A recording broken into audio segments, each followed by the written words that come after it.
Now let's start with one of the most important topic.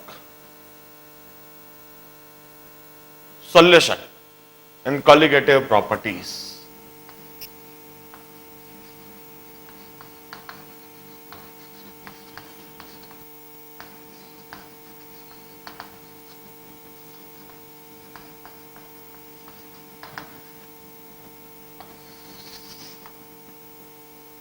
देखिए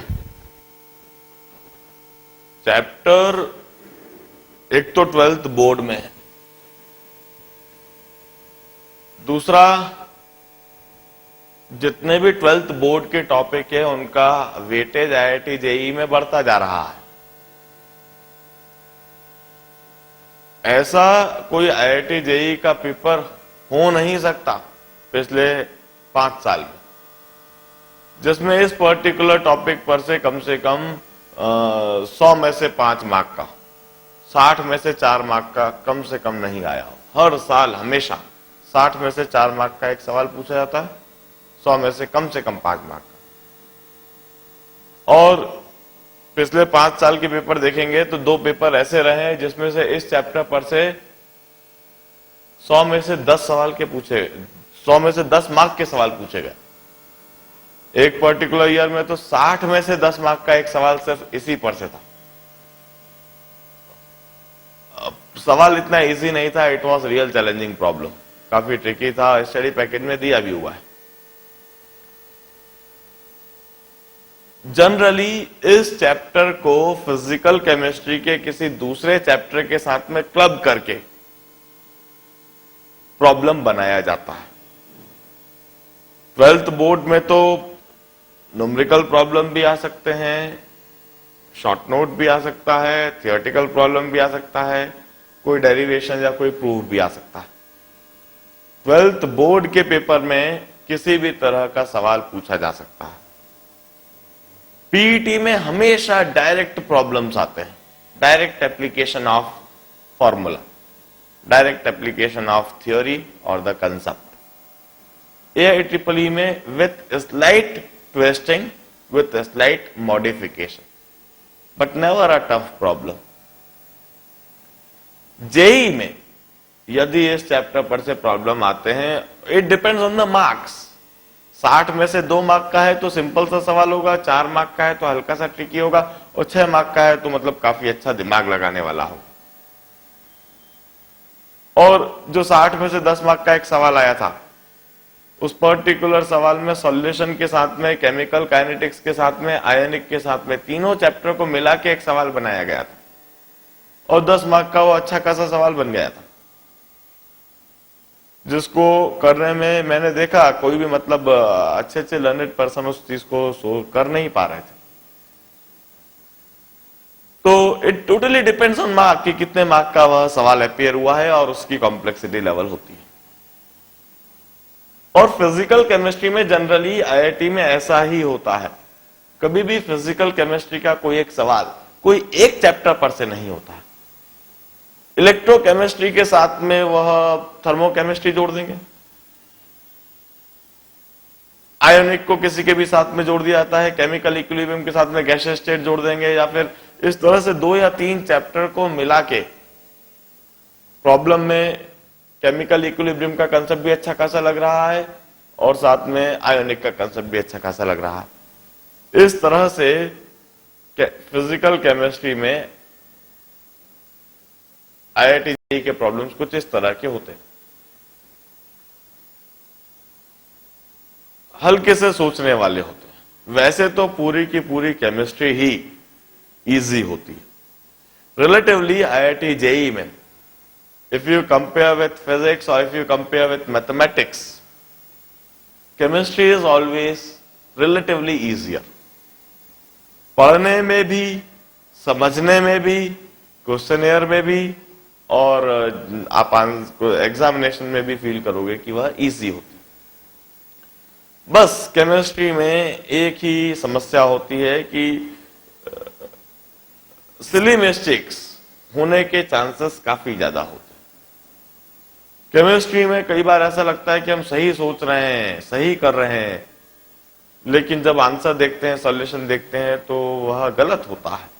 mathematics में ऐसा कम होता है। मैथमेटिक्स में यदि कोई प्रूफ वाली चीजें हम सोच रहे हैं, कर रहे हैं, हो गया तो हो गया, फिर उसमें गलत होने का सवाल, चांसेस कम होते हैं। लेकिन केमिस्ट्री में हमने कुछ सोचा, हमने कुछ सजेस्ट करा, हमने कुछ लिखा, उसके सही होने के चांसेस 100% कभी नहीं होते। वह सही होने के chances depend on person to person, it also depend on the chapter. Organic और इनऑर्गेनिक है तो सही होने के चांस 50% होते हैं, फिजिकल है तो सही होने के चांस 90% या 85% होते हैं, लेकिन कभी 100% नहीं होते। क्या आप बिल्कुल परफेक्टली ही सोच रहे हैं? सिर्फ केमिस्ट्री में यही चीज, अदरवाइज पूरी की पूरी केमिस्ट्री आपको बड़ी इजी लगेगी। नाउ एज फार एज पढ़ने का क्या तरीका हो, कैसे पढ़ा जाए, मेरे लेक्चर में तरीका बिल्कुल फिक्स है। बहुत अच्छी तरह से लेक्चर के एक एक शब्द को सुनो। जितनी चीज मैं क्लास में समझा रहा हूं उसको क्लास में ही समझो। नहीं समझ में आए उसी समय पूछो, एक बार पूछो, 2 बार पूछो, 10 बार पूछो, लेकिन कोई सी भी चीज को क्लास में बिना समझे आगे मत बढ़ने दो। आप क्लास के बाद पूछ सकते हो यदि आप हेजिटेट कर सकते हो, लेकिन आप पूछ जरूर लो और उसको वहीं का वहीं सॉल्व करवा। बहुत धीमा पढ़ा रहा हूं, नोट्स बनाओ। यह नोट्स आपको मदद देंगे आपके बोर्ड एग्जामिनेशन में और पीईटी जैसे एग्जामिनेशन, आईआईटी के लिए रिवीजन में मदद देंगे। As far as board examination is concern, कुछ भी अलग से पढ़ने की जरूरत नहीं है। सिर्फ लेक्चर को ध्यान से सुनो, प्रॉपरली नोट्स बनाओ और इन्हीं नोट्स को पढ़ो। जो भी कुछ आपको लेक्चर में मिलेगा that would be much more than जो किसी बुक में मिलता है। हर एक रीजनिंग टाइप के प्रॉब्लम, हर एक थॉट प्रोवोकिंग प्रॉब्लम, जितने भी डेरिवेशन, प्रूफ, सब कुछ क्लास में मैं कवर अप कराऊंगा। पहले मैं हमेशा 12th बोर्ड को ध्यान में रखते हुए ही पढ़ाता हूं, फिर थोड़ा लेवल उठाते हुए मैं पीईटी तक जाता हूं, फिर एआईट्रिपल के लेवल तक जाता हूं और फाइनली हमेशा आईआईटी जेईई लेवल पर ले जाकर सब कुछ को पैक करता हूं। जैसा कि आपने रे ऑप्टिक्स में भी देखा है कि हर एक डेरिवेशन कराए हुए मैंने, हर एक बेसिक लेवल के प्रॉब्लम कराए हुए, और फिर उसके बाद में स्टडी पैकेज के प्रॉब्लम कराना चालू कर दिए जिनका मेरा डिस्कशन चल ही रहा है। और प्रॉब्लम चलते चलते आपको दिख रहा है कि अब जो प्रॉब्लम का लेवल आ चुका है वह कोई साधारण लेवल नहीं है, वह जेईई, बल्कि कई प्रॉब्लम में जेईई के बियॉन्ड भी हम चले जाते हैं। बस यही तरीका मेरा फिजिकल केमिस्ट्री में भी होगा। इस पर्टिकुलर चैप्टर को मैंने 4 पार्ट में डिवाइड कर रखा है। The first part is the introduction part. इस बेसिक इंट्रोडक्शन पार्ट में मैं कई सारे बेसिक कंसेप्ट, जो कई बार इस चैप्टर के पार्ट होते भी हैं और कई बार नहीं भी होते हैं, जो जरूरी होता है इस चैप्टर को आगे समझने के लिए, पढ़ने के लिए। पहला पार्ट बेसिक कंसेप्ट पार्ट, जो हम जिसको इंट्रोडक्शन कह सकते हैं, जिसमें मुझको लगभग 3 से 4 घंटा लगेगा और इसमें मतलब कई सारी बातें जो 11th क्लास में पढ़ी जानी चाहिए थी उन्हें भी मैं कवर कराता हूं, यह सोचते हुए कि आप में से हो सकता है कहीं ने पढ़ रखी हो, कहीं ने नहीं पढ़ रखी। The second part of the chapter is the most important part, the concept part of the chapter. जिस पर्टिकुलर पार्ट पर इस पूरे चैप्टर की थ्योरी निर्भर करती है, पूरा चैप्टर ही उस पार्ट पर टिका हुआ है। Vapour pressure concept, the most important concept. यह कंसेप्ट यदि अच्छी तरह समझ में आ गया तो आप इस चैप्टर के मास्टर। यह कंसेप्ट यदि नहीं समझ पाए तो पीईटी और एआईट्रिपल के सवाल तो आप कर लोगे, लेकिन आईआईटी जेईई का सवाल आप नहीं कर पाओगे, इसकी मेरी गारंटी, यदि यह कंसेप्ट नहीं समझा हुआ है। और यदि यह कंसेप्ट समझा हुआ है तो आईआईटी जेईई में आने वाला जो भी ट्रिकी प्रॉब्लम है वह आप 100% सॉल्व करो। The third part of the chapter is the skeleton, means the complete body of the chapter. Colligative properties, जैसा कि चैप्टर का टाइटल ही है, 4 तरह के प्रॉपर्टी समझाऊंगा, डिस्क्राइब करूंगा, और इन्हीं कॉलिगेटिव प्रॉपर्टीज पर से सवाल बन के आते हैं। In the last part of the chapter, once again, मतलब IIT JEE का यदि कोई ट्रिकी प्रॉब्लम बनता है तो उसमें लास्ट पार्ट का ही इस्तेमाल होता है, दैट इज एबनॉर्मल बिहेवियर। जो भी कुछ चैप्टर में हमने पढ़ा है वह सब नॉर्मल बिहेवियर है, लेकिन जब कोई चीज जैसा हमने पढ़ा है उसके अकॉर्डिंग बिहेव नहीं करे, थोड़ा एबनॉर्मली बिहेव करे, नॉन आइडियली बिहेव करे, तब क्या होता है, तब कैसा होता है, वह मैं आपको सिखाऊंगा चौथे पार्ट में। चारों ही पार्ट लगभग 3-3 घंटे के हैं। 12 घंटे का यह चैप्टर है जिसे मैं 3 दिन के अंदर में करा दूंगा, मंडे, ट्यूसडे और वेडनेसडे, और along with lot of problems. देखिए,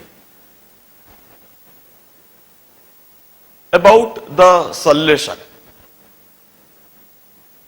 homogeneous mixture of 2 or more compounds is said to be the solution.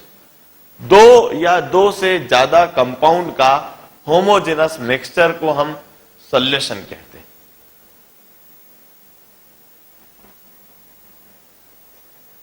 Now, what do you mean by this homogeneous mixture? देखिए, पानी और पानी में नमक, water exist in liquid phase, water liquid phase में exist करता है, while salt exist in solid phase. जो कॉमन सॉल्ट है वह सॉलिड फेज में एग्जिस्ट करता है। लिक्विड की प्रॉपर्टीज अलग है, सॉलिड की प्रॉपर्टीज अलग है। नमक को पानी में डाल दिया जाए, एक मिक्सचर बनता है जो कि होमोजेनस हो जाता है, जिसमें फिर सॉलिड फेज को आप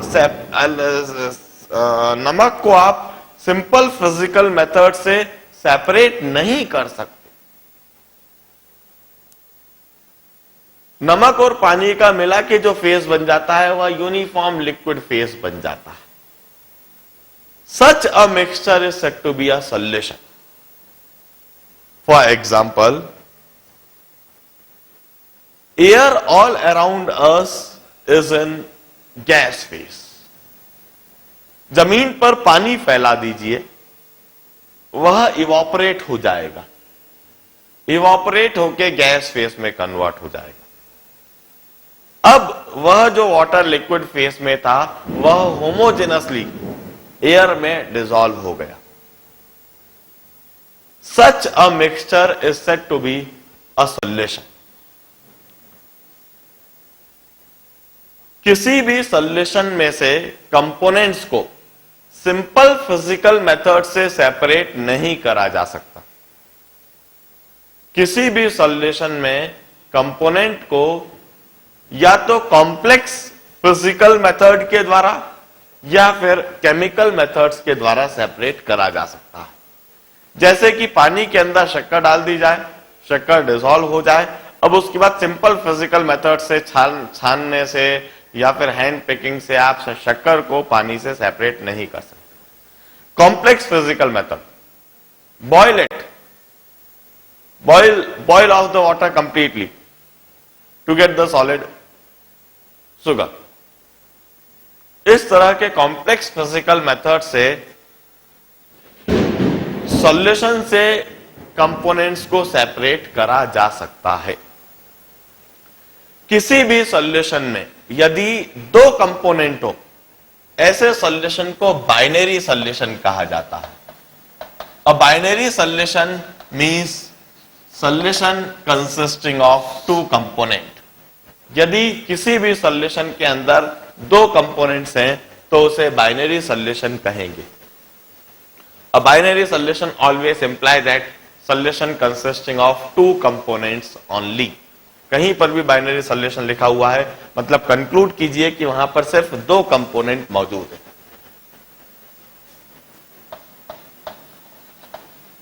A solution is said to be ternary solution if it consist of 3 components, किसी सॉल्यूशन के अंदर यदि 3 कंपोनेंट्स हो तो उसे टर्नरी सॉल्यूशन कहा जाता है। A solution is said to be ternary solution if it consists of 3 component। कहीं पर भी यदि टर्नरी सॉल्यूशन लिखा हुआ है मतलब कि उस सॉल्यूशन के अंदर 3 कंपोनेंट मौजूद हैं। A solution is said to be ternary if it consists of 3 components। Problem में यदि टर्नरी सॉल्यूशन लिखा है मतलब समझ जाइए कि वो 3 कंपोनेंट है। A solution is said to be quaternary solution if it consists of 4 components। Solution को क्वाटरनरी सॉल्यूशन कहा जाता है यदि उसमें 4 कंपोनेंट मौजूद हो। Solution is said to be quaternary solution if it consist of 4 components.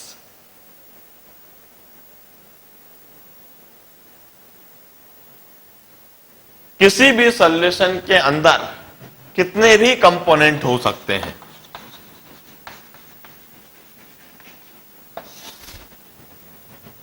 We may have solution consisting of n components। लेकिन 201 visibility ठीक है वहां पर? 201 में विजिबिलिटी ठीक है? आवाज नहीं आ रही है? देखो आवाज देखो। 202 में, 301 में, एक मिनट होल्ड करें ना। मैं बता रहा था किसी भी सॉल्यूशन में कितने कंपोनेंट्स हैं अकॉर्डिंगली हम बाइनरी, टर्नरी या फिर क्वाटरनरी या फिर सॉल्यूशन कंटेनिंग एन कंपोनेंट्स कहेंगे। सॉल्यूशन में कितने भी कंपोनेंट्स हो सकते हैं लेकिन जो भी कुछ मैं समझाऊंगा, जितनी भी थ्योरी हम पढ़ेंगे वह सब बाइनरी सॉल्यूशन को लेकर पढ़ेंगे। सब चीज में बाइनरी सॉल्यूशन के लिए समझाऊंगा और जितने कंसेप्ट जो भी कुछ मैं आपको बाइनरी सॉल्यूशन के लिए समझा रहा हूं उस कंसेप्ट को आप टर्नरी या फिर क्वाटरनरी सॉल्यूशन के लिए एक्सटेंड करेंगे। कंसेप्ट को एक्सटेंड करना बेहद ईजी है, कोई उसमें बड़ी बात है ही नहीं, इजिली कर सकेंगे। मैं कुछ करके भी दिखाऊंगा।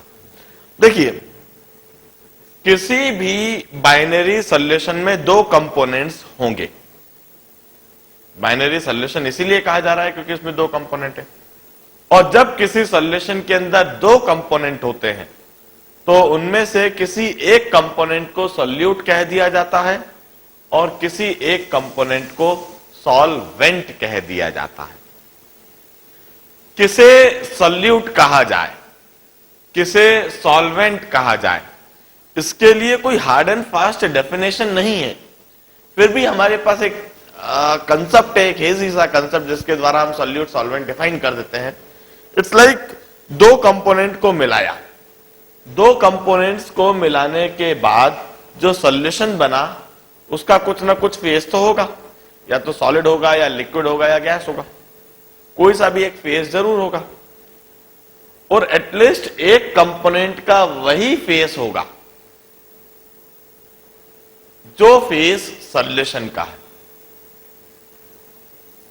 The component which is in same phase as that of the solution is said to be the solvent। जो कंपोनेंट उसी फेज में है जिस फेज में सॉल्यूशन है, the component which is in same phase as that of the solution is said to be the solvent, while another component is said to be the solute। इसी चीज को आप दूसरे तरीके से भी सोच सकते हो।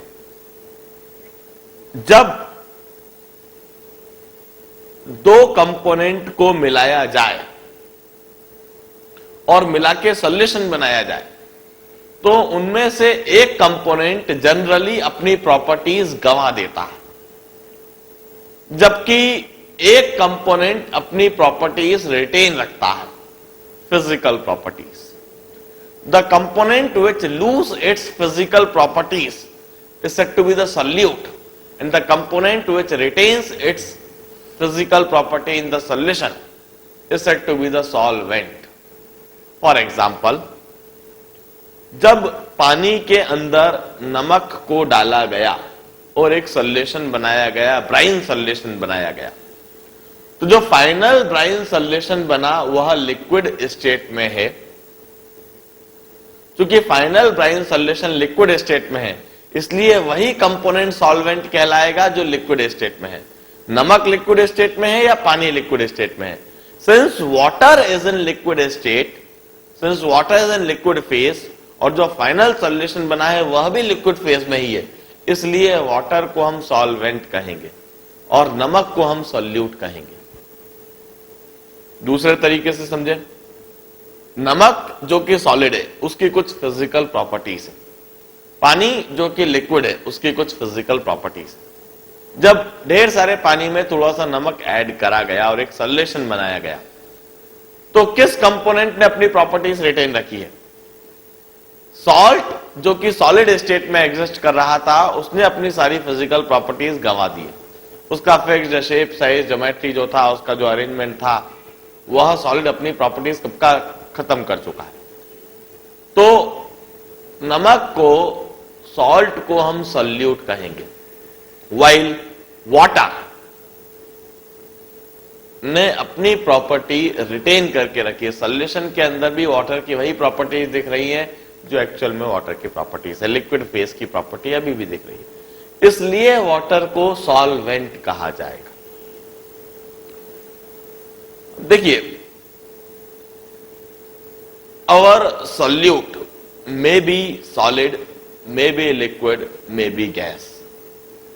Similarly, our solvent may be solid, may be liquid, may be gas.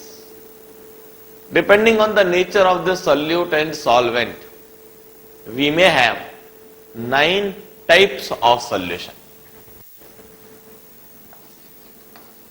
Solute और solvent के फेज पर निर्भर करते हुए 9 तरह के सॉल्यूशन हमारे पास में हो सकते हैं। सॉल्वेंट यदि गैस है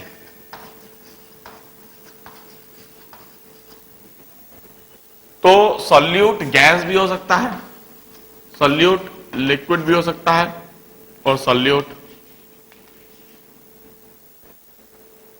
सॉलिड भी हो सकता है। सॉल्वेंट यदि लिक्विड है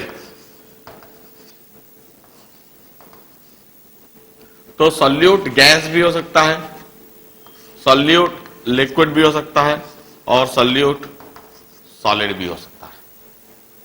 और सॉल्वेंट यदि सॉलिड है तो सॉल्यूट गैस भी हो सकता है, लिक्विड भी हो सकता है और सॉलिड भी हो सकता है।